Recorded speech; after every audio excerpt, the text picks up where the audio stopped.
Welcome again. Continuing with the series of videos that we're doing regarding the fundamental principles in attack. This time we're going to talk about, in the fourth part, we're going to talk about mobility. Okay, so as I mentioned already in several times, in the videos before, these are all ways that we do it in tactical periodization, using these type of principles, fundamental principles that we utilize, we use. And as I mentioned before, several times before, you can use your own if you want. Of course, they have to be related to your playing model or model of play, and they have to be tactical, okay? Because as I mentioned before, we're talking about tactics. We're not talking about things regarding, concentration or mental concentration or improvisation or things like that. That these type of things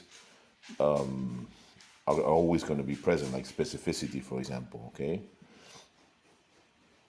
Okay, so the principle of mobility is related to the initiatives of the attacking player or players or footballers who are not in possession to find optimal positions to receive the ball. Of the various actions made by the footballers, movements where the attackers find the back of the defensive line in order to create havoc in the defense and increase the chances of scoring. It is also understood that these movements favor the appearance of new playing spaces that provide better conditions for the ball carrier to continue the sequence of offensive actions towards the opposing goal and or for other team players to move within it. The objective of the principle in the first place, the variability of positions, the creation of deep passing lanes, taking advantage of free spaces, increasing the pace or rhythm of play, and achieving the defensive imbalance of the opponent. Another important aspect refers to the difficulties created by attackers without the ball for their markers when they perform movements to get free from defenders, either to our or opponent's goal, since they will influence their perception of the ball and the player. On the other hand, the spaces created make it difficult for the opposing players to mark their respective attacking players, making mutual defensive coverage impossible. This is the author's Worthington, 1974. Having these advantages, the author considers that this is one of the most important principles that must be developed at a collective level. To do this, it is necessary for all players to be able to understand the movements of their teammates based on the position chosen by the ball holder, which initially does not imply moving for the sake of moving, but rather is necessary to make a movement with tactical sense and organization. Okay, so I remember the famous quote by Johan Cruyff, that it's not just running, but it has to be always with tactical sense. It has to make tactical sense how we run the pitch, how our footballers are going to run the pitch, not just running for the sake of running, okay? And I placed a quote here by Professor Vitefrade, which he talks about that all players must think and execute the same thing at the same time. This is basically when we play football, this is what basically we do. Okay, most of the players or several of the players have to think of a same sequence at the same time because it requires for them to interact, okay? Either to create space, to move, to execute, whatever. The actions related to this principle can be seen in the game through the movements of the players in relation to the end line or the opposing goal. The movement towards the end line can be called breaking free from the defenders, which essentially seeks to open the passing lanes, extend depth and width of the field of play, and or destabilize the opposing defense. In addition to these, there are other actions and movements made by the attacker towards the opponent's goal in order to obtain space and extremely favorable conditions to score, okay?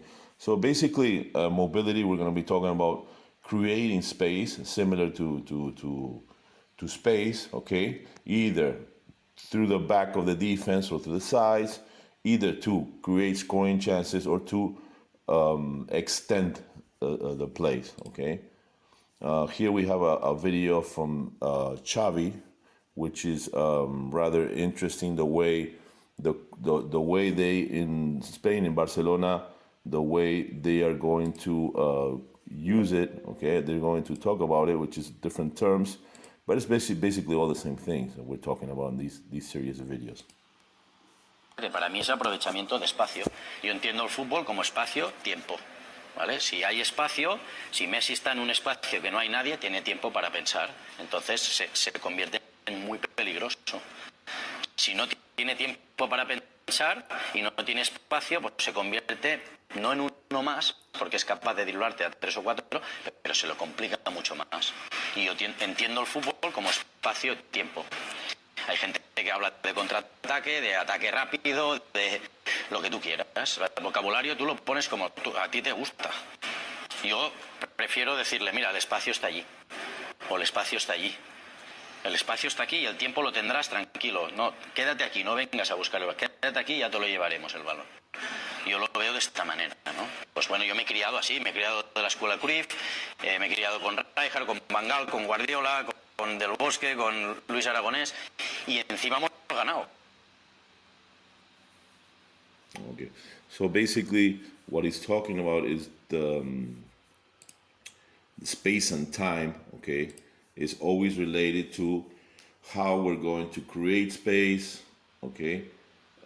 First of all, be able to see the space, to create the space, and to take advantage of the space, okay?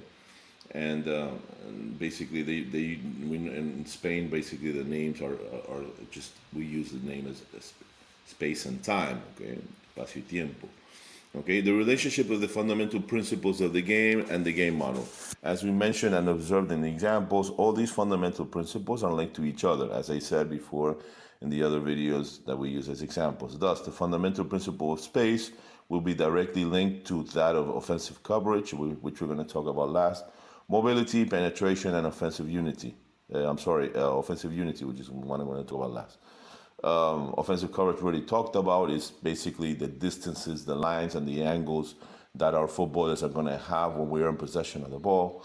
Okay, the space will be the space in itself, and how the footballers with exercises and tasks are going to be able to see, to perceive, to see, to take advantage of the space, to create space. Okay, the penetration is when the footballers are going to enter in that space, when they're going to take advantage of the space once it is created, okay, and seen, of course, by the carrier, by the footballer in possession of the ball, okay, and penetration is mobility is what we're talking about now, and also offensive unity, which we're going to talk about last, okay? So in turn, these will be directly related to our game model, which is how our team is going to play. So this is why it's very important for us to create tasks, to create exercises of how our team is going to play, because we're copying what Guardiola does, for example, in Manchester City, or Ancelotti does in Real Madrid, or Tuchel does in Bayern Munich, or Nagelsmann, or any other coach that we admire. They have their own playing models, and their playing models may be different to what your team is going to be. So we always have to create the tasks or exercises of how we pretend, for example, when we're in possession of the ball, how we want our team to create the space, how we want our team to progress in the pitch, if we're going to do it with long passes, if we're going to do it with short passes, how we're going to create the space, if we're going to do it in a long space or in a short space, if we're going to do it through the sides, or if we're going to do it through the middle. So all this information, we have to give it to our players when we're creating the task, when we're doing the exercises, because this is how we're going to try. We're going to be indirectly teaching them we're going to be telling them indirectly how we want them to do it in a match, okay? It's not just playing. It's not just running without thinking, okay? It just has to have a strategy, okay? How our team is going to develop this game model and its fundamental principles will have to do with the strategy that the coach will develop once he develops his game model based on all the components that the game model has. For example, the philosophy or the idea of the coach, the characteristics of the footballers, okay, the history of the club, okay, the present of the club. Sometimes you might grab a team in the middle of the season, playing relegation or playing promotion. So all these situations, the history, the fans, the budget, all this information, the level of the footballers, the age, if they're kids or if they're adults. So all this information you take it into account as you create your game model. So you put in this bag, and from all this information, you're going to create your game model, your playing model, okay, of how your team is going to play. How to organize our work. So when organizing our work, we talk about fracting all this information. When we do this, we seek to modify the complexity, although without impoverishing this complexity that the game has. And Victor Frade, the professor, always gives the example of the leaf of a tree, which has DNA components of a tree.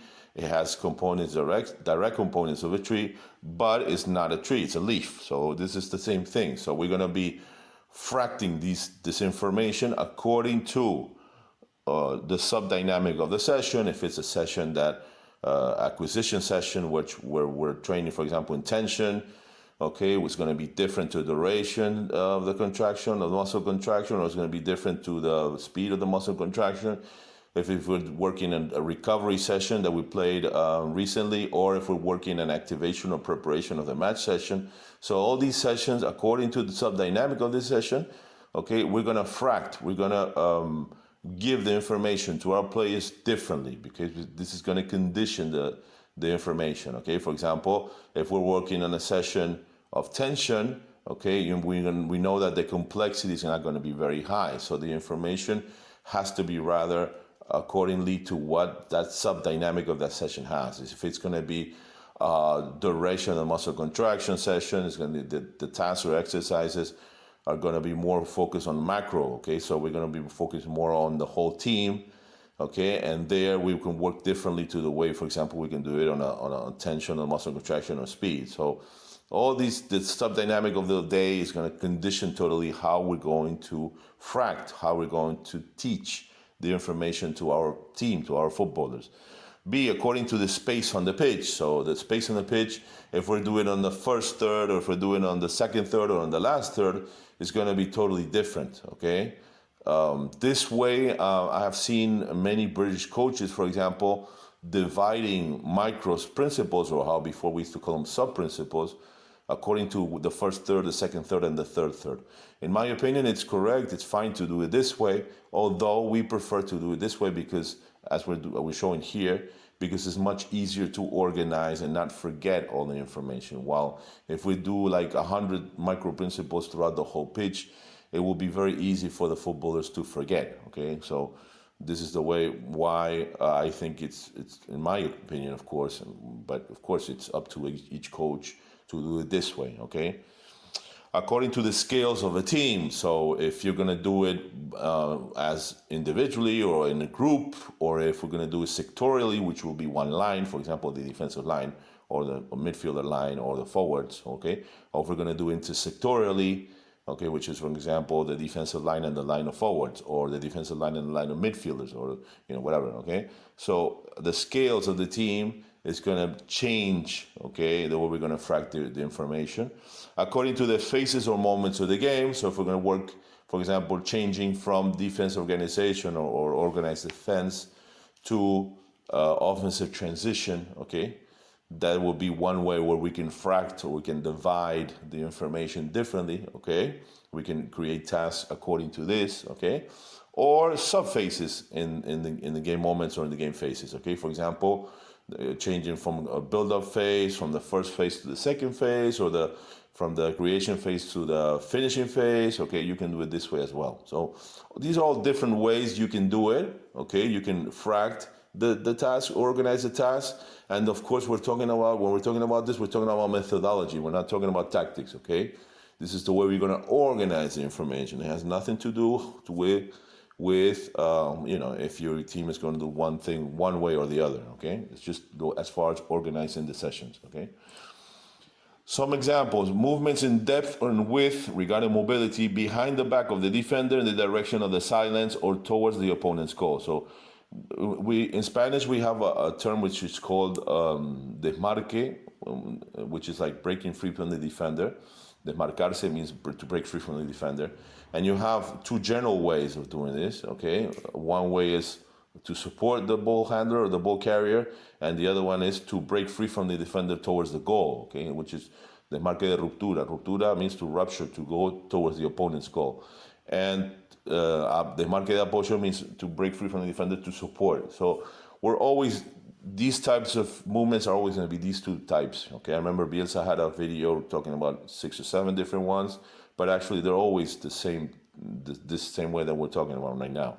Okay, in this case, we're going to break free from the defender behind the back of the defender in direction of the sidelines or towards the opponent's goal. Okay, so you're going to see that the space is created behind the right fullback. Okay, and we're going to try to take advantage of the half space. There's penetration, dragging the defenders from the to the first post, and the cross back to finish from the team. Okay, so very simple movement, very common movement of the wing in this case, the number 11 of the blue team. Okay, breaking free from the defender towards the opponent's goal. Okay.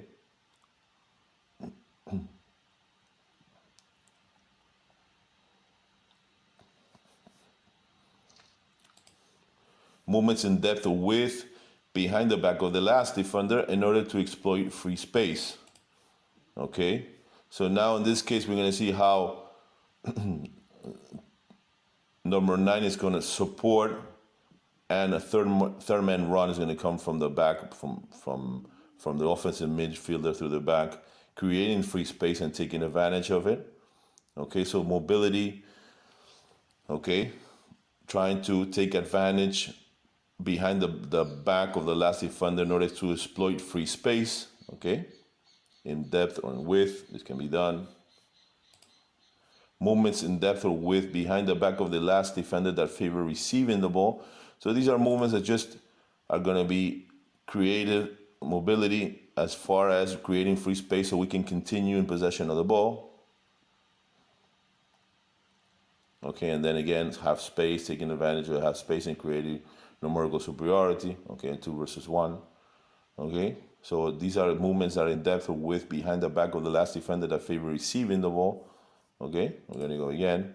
It's a very simple movement from the center forward, the wing, a rotation, creating free space for the fullback, for the left fullback, and then taking advantage of a 2 versus 1 and half space, numerical superiority.